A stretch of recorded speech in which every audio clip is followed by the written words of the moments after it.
I'm Gareth Mitchell, and this is the Somewhere on Earth podcast.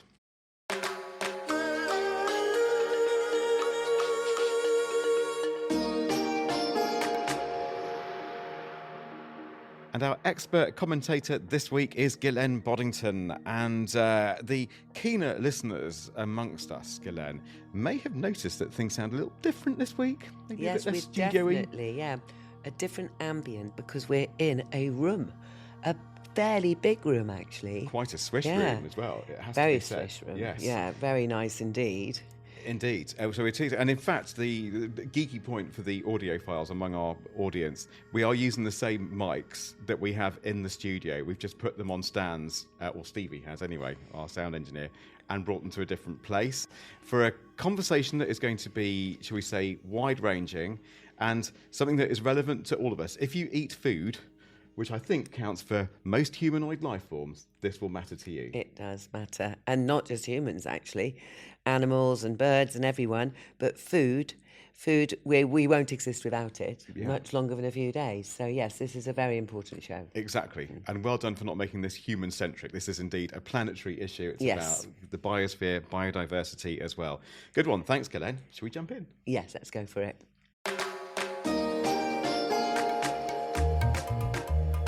And coming up today, agriculture is changing because it has to. Populations are growing and the climate is changing.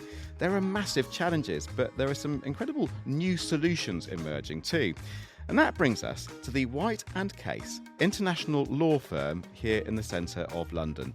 Cleantech and greentech need funding. That usually involves investors, and that involves deal making, and that involves contract and legal expertise. Now, fear not, we're not going to spend half an hour delving into the small print. The lawyers do that, so most of the rest of us don't have to. But we are here to discuss some of the exciting innovations promising to get food from the farm to your tummy. Yes, that's right here on the Somewhere on Earth podcast.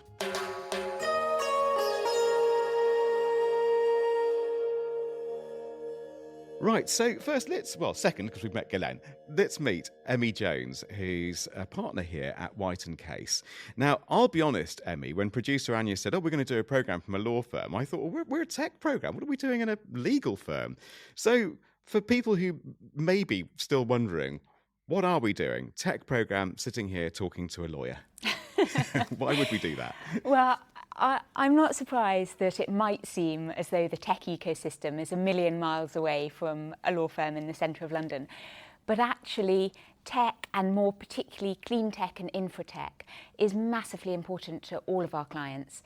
The net zero transition is impacting everybody, whether that's our corporate clients and particularly the energy companies who are having to decarbonise and are making massive investments into new technologies to help them reduce their emissions, or whether that's the capital providers, so that's private equity, venture capital, the private credit solutions, sovereign wealth funds. All of them are being asked to invest into these new technologies. And they're doing so partly because they've got their own ESG targets that they need to meet, but also because this is going to be an absolutely critical industry and development for the world. I mean, you mentioned that everyone needs to eat, but everyone needs to be part of the net zero transition. You mentioned your clients there, though, which is interesting. I guess you can't, for legal reasons, name your clients unless you want to. But can you give me an idea of the kinds of people that you do work with? Like, is it the venture capital firm specifically, or would it be, if I'm some startup working on green tech, do I come to you as my legal representative to make sure that everything goes through okay with the deal, or is it all of these things? What kind of people do you deal with? It's all of these things, really. I personally am in a really fortunate position with my background's in private equity, so I do a lot of work on the investment side, but I also act for founders and the companies in these incredibly new and exciting startups. So I get to hear about such interesting technologies and deals, and then I get to be part of the solution of putting together investment to fund them. And I suppose if you think about any of the tech in our lives, none of it really came into our sphere. It never ended up on the market or something that we interacted with without lawyers at some point going through the small print, as you say, so many of the other people don't have to, in order for the deals to happen and for the tech to be there. So, I mean, that's such a good point, and I'm glad that you're validating my existence here. It's Totally, always nice to hear. But yeah, that's exactly right.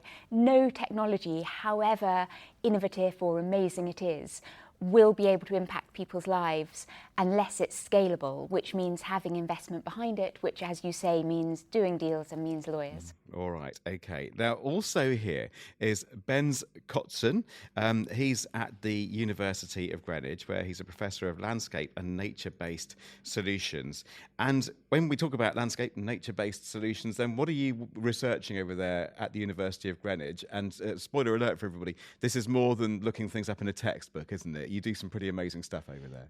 Yes, we have a base at the University of Greenwich, and the building has been designed, for example, to have a number of green roofs or gardens. And this is kind of gives us an impetus actually to work on these real solutions to solve real world problems. So, for example, we're talking about green roofs and this is one of the research areas that we look at, green roofs in terms of what we call adding to the ecosystem services that nature provides.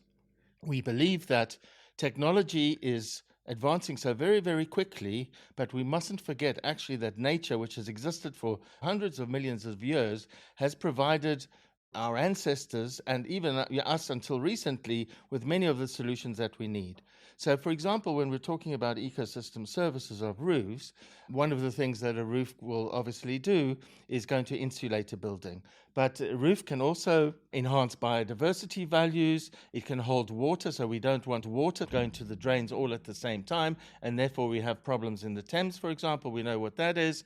And we can provide food, we can provide amenity on our roofs. So that's just one little aspect of the research that we're doing. And actually a very big part of that actually is in London, and many of our big cities are getting warmer, and we have something called the urban heat island effect. I'm sure you've all heard about that.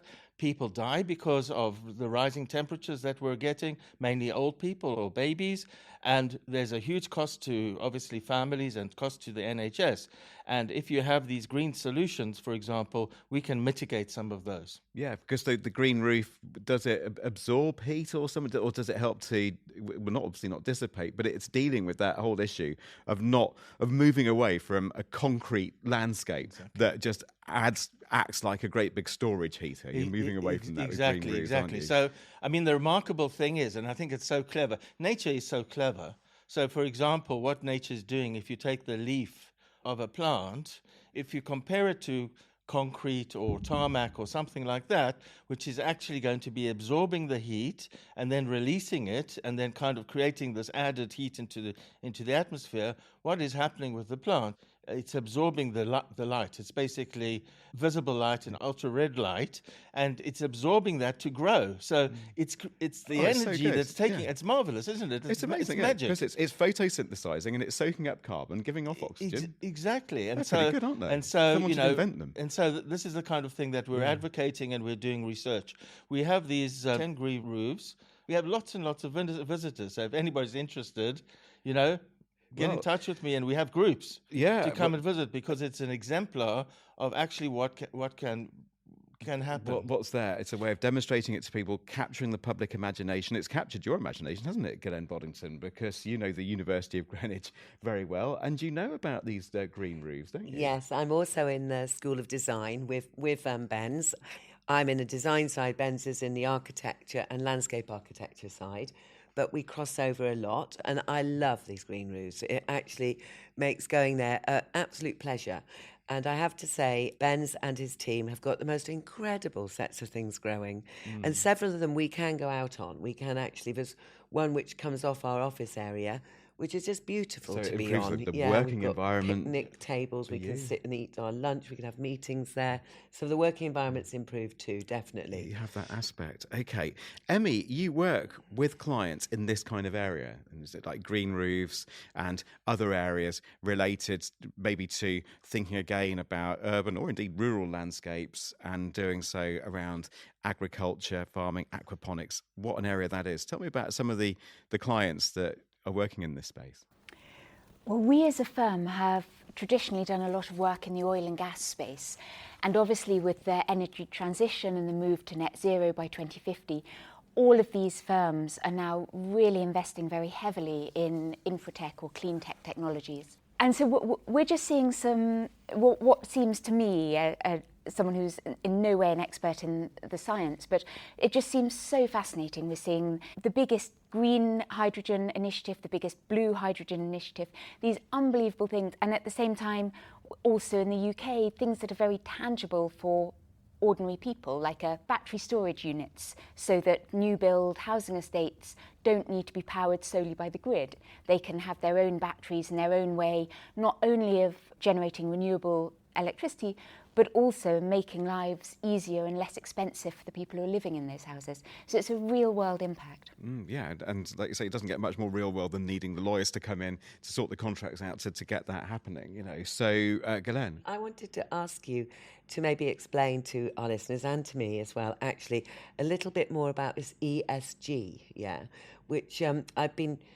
Obviously, it's been scattered all over the place and coming up for many years, but you mentioned it earlier, and I wanted to ask you what exactly that means and how you apply it in your work, but also how it's applied to the companies, because obviously things are moving. Is it because of the ESG side? Maybe you could explain it to us. Yeah, and what it stands for, ESG, you're absolutely right, is an acronym that people have been using for a long time. So it's environmental and social and governance issues. And it covers a wide range of topics. It covers your supply chain, checking that there's no human trafficking or slavery within supply chains. It's making sure that companies are well governed and are going to be sustainable businesses for the future. And then it's also the environmental side of that, the environmental impact.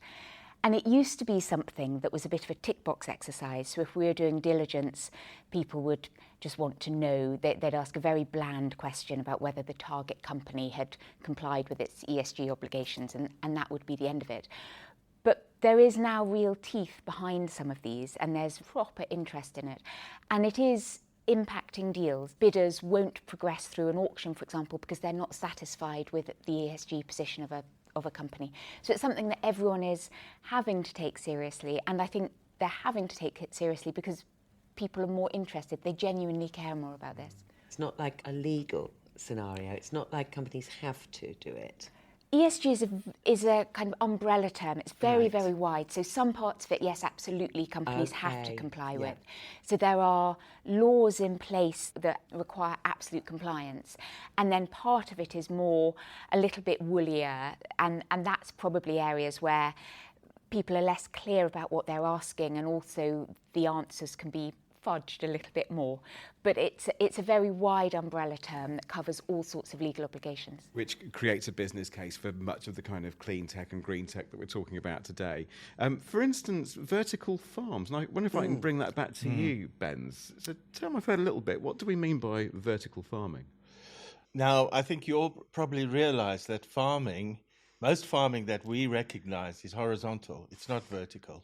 And it's basically geometric in form and shape, and you can imagine rows and rows of corn or rows and rows of spuds and stuff like that, and it takes a lot of space.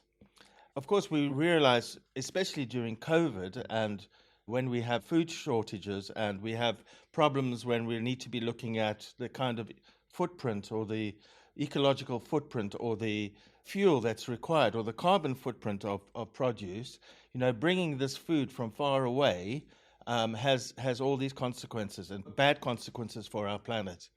And so one of the things that we need to do is to try become much more efficient in the way that we grow food. And this is where vertical farming comes in. There are various types of vertical farming. Of course, most of it is going to be done indoors in some kind of, whether it's going to be in a greenhouse, whether it's going to be in a shipping container or whatever it is. Depends on the kind of the scale of the business. But the point being that all their produce or the crops, whatever, they're stacked. Yes, they're stacked. And of course, if you've got 1 square meter of how much can you grow in 1 square meter, let's say you can grow, 5 corn or 10 corn plants.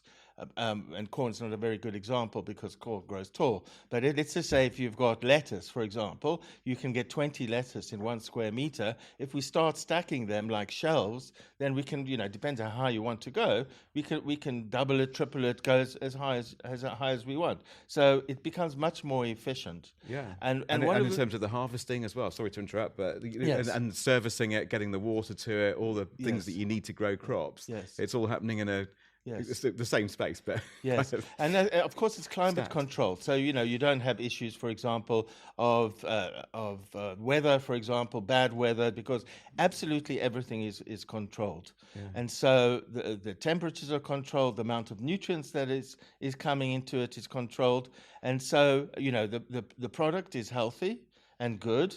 Basically, it's hydroponic, so it's actually using water with nutrients, and those nutrients in the water are being recycled. It's also extremely water efficient, which I think is something, if we go back to the right at the beginning of the conversation, or actually the theme of this, we're talking about green, we're talking about food, but actually water is just as much of a problem, if not a bigger problem for us.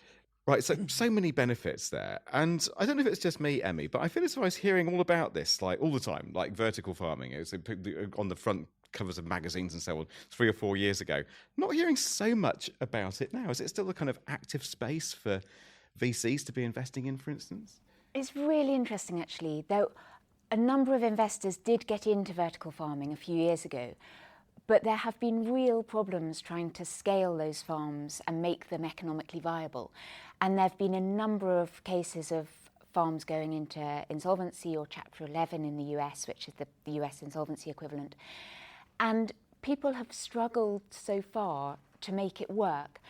I think there's a number of reasons for that. I think that obviously, as Benz was describing them, they're massively energy intensive because you need to keep them at controlled and quite hot temperatures, and there's a lot of light involved. And I think with all of the geopolitical issues and challenges that people have been facing, the energy costs obviously went up. So I think that was an issue.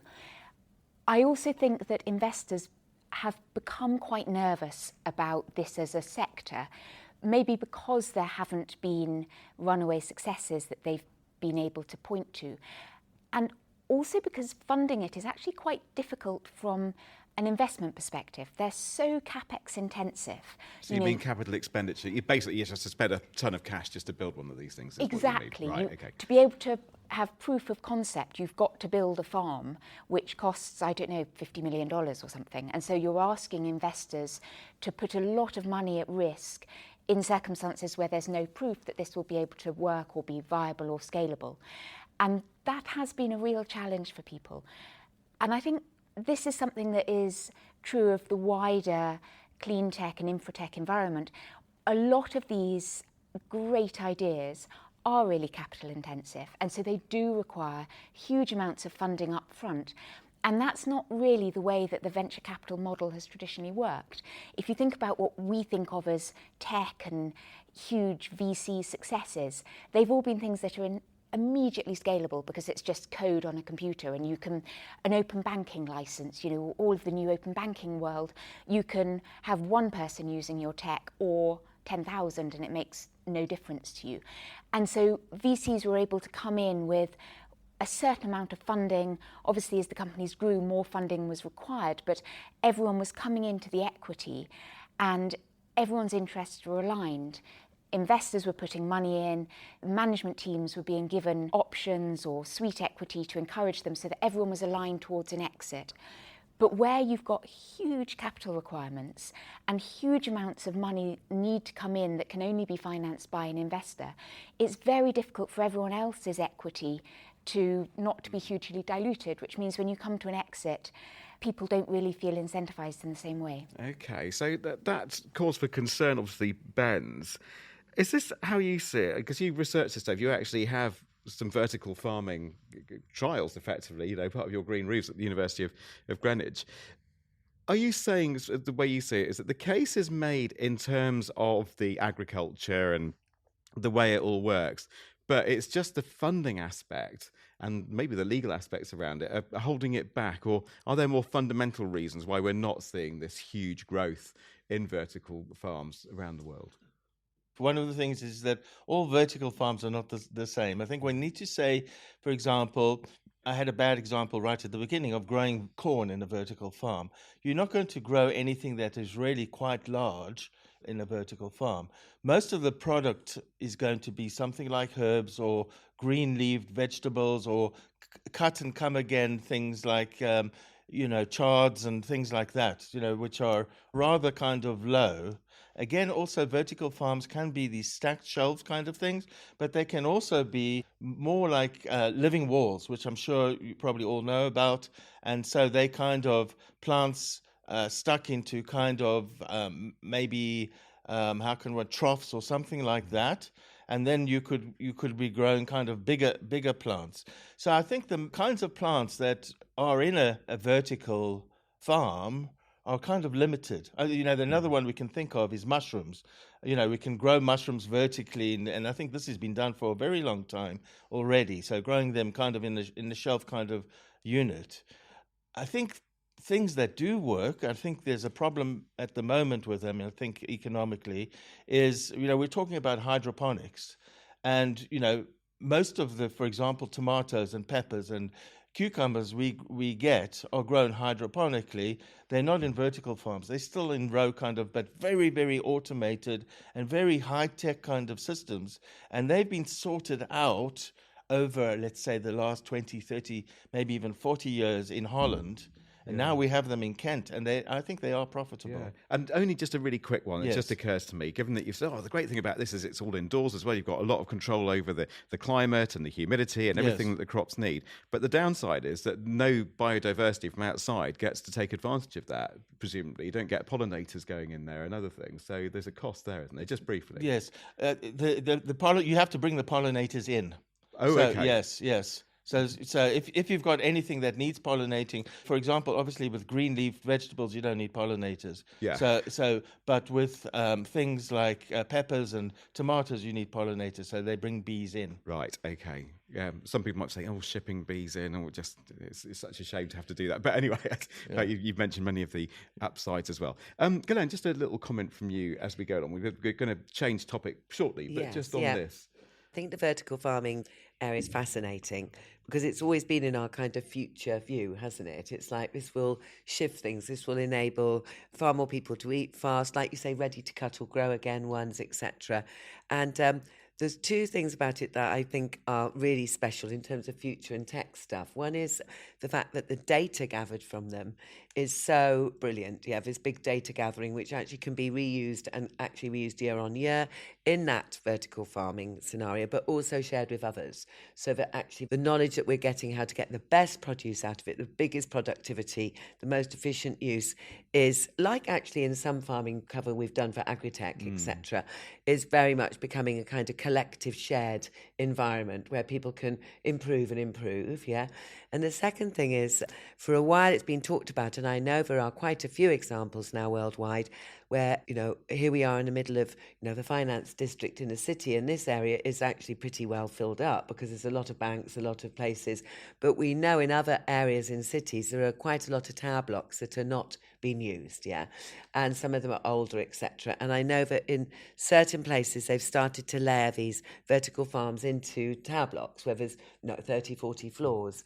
And this is, one, it's saving land, two, it's actually creating farms directly within city environments, which then actually can feed directly into the restaurants, into the cafes, into our sandwiches at lunchtime, again, saving transportation, etc. So it's a very circular thing, isn't it? The whole circular economy within vertical farming is really fascinating. I mean, it's also interesting that we know that plants require carbon dioxide to grow properly. And if you've got a building full of people, I mean, say half the building is empty, if we can direct that carbon dioxide that people are creating into those spaces, basically we're getting kind of free kind of carbon dioxide to make the plants grow. Also, many of our buildings are hot, and there's kind of excess heat, and we can use that excess heat. And also the kind of energy, there's kind of excess energy as well. So, if we have this kind of integrated thinking, then obviously I think the commercial side of it actually starts making more sense. And just being very simplistic about it, just saying we don't need to have the green stuff out in the countryside and then the concretey and steely and glass stuff in the centre of cities. You know, we can bring these things together in all many the good heat ways. from data. I mean, all the server heat in all these different buildings That's around a here huge issue. that can be fed into for vertical farming within tower blocks and things. Yeah.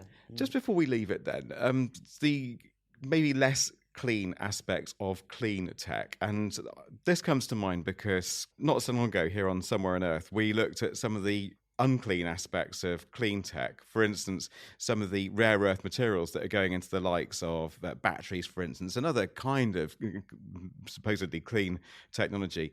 These materials being mined in illegal mining operations in Myanmar, overseen by the military junta, terrible human rights abuses, awful working conditions. So a thorny issue to finish off with you, Emmie Jones, if you don't mind. And I know you're not a human rights lawyer, but nonetheless, that must be something that's on your radar here in a law firm when you're talking to clients who may be operating or could end up, if they're not careful, operating in areas where bad things are happening. So I'm just asking you really about the unclean aspects of clean tech here.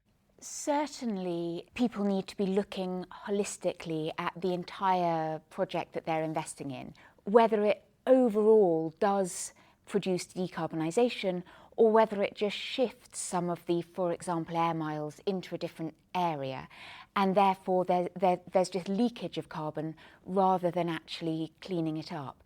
I mean, just as an example, when we're talking about vertical farming, I was reading the founder of one vertical farm say that because of the energy costs, it was very difficult to run it profitably in EMEA, but they were looking at the Middle East.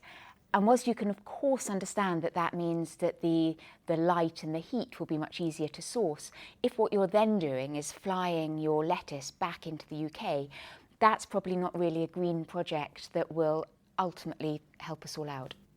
Yeah, it's such an important point as well, isn't it, Benz? You know, and you're talking about so many, not just kind of vertical farming, but many of these other green techs. The question is, do the crops and the produce end up reasonably close to the markets they need to serve? And if not, it's defeating the object, isn't it? Yes, I mean, I think a lot of the research that we do, and it really needs to be kind of context-based. So, you know, we're talking about vertical farms, or we're talking about hydroponics, and also one of the things that we get involved with is aquaponics. So, for example, and we've been looking at aquaponics, which is basically a system where it's kind of hydroponics with animals. So we have fish that are producing kind of nutrients by feeding the fish. The nutrients are made available to the plants. The plants clean the water, they absorb the nutrients, etc. And we've been looking at this. Of course, there's various aspects of this.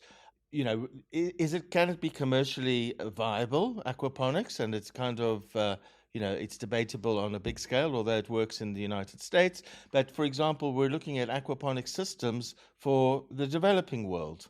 And those systems have to be very, very different, and the context is very, very different. You know, in the dry lands of Africa where they don't have enough water, if we can collect their water, and you know, people are living on very small plots of land, for example, and waiting for the rains, and they grow a few crops which they can sell at the market and send their kids to school, etc. You know, if we can have a system which is kind of working all the time and is not based on kind of waiting for the rainfall, etc., that can work, you know, in that kind of context. So I think not every context is kind of, you know, here in our environments. And also, for example, if we can have, you know, we have lots of meantime spaces in cities, places which are demolished or waiting for development, or rooftops. If we can have those kind of rooftop aquaponics or those kind of systems growing food for the local restaurants, etc., those small businesses can become viable. Okay. Final few words from you, Ghislaine Boddington. What have you learnt today or observed? I think it's fascinating. I think we, you know, as we started the show on this whole thing that food and water, as Ben's mentioned, is so necessary for all of us, for every living thing on Earth, and we know it is one of the areas that we've got to keep trying to stabilise, and it isn't stabilised. For many, many people, it's not. There's many people who go without food every day. And the food scarcity side and the food wastage side, which are two sides of the same problem, is so worrying, I think, worldwide. It's really good to talk out some of these solutions. to see what the circular economies can do with it, but also to know, actually, very positively, that that's been looked at really seriously by big corporates, by bigger companies, by big investors, who are, you mentioned, on a personal level, are taking an interest in this because they know these issues, wastage, shortage, etc., are not just for today, they are for our descendants, and we have to look at this carefully now. All right. Well, there we'll leave it. Thank you very much indeed to you, Ghislaine Boddington, and also you, Emmie Jones, here at White and Case, and also you, Benz Kotzen of the University of Greenwich. Stevie Arnoldi has been our audio engineer today, and the producer is Anya Victorovich. The production manager is Liz Toohey. I'm Gareth Mitchell, and a very big and heartfelt thank you to everybody here at the White and Case International Law Firm in the centre of London for accommodating us today. We'll see you next time, folks. Take care. Bye-bye.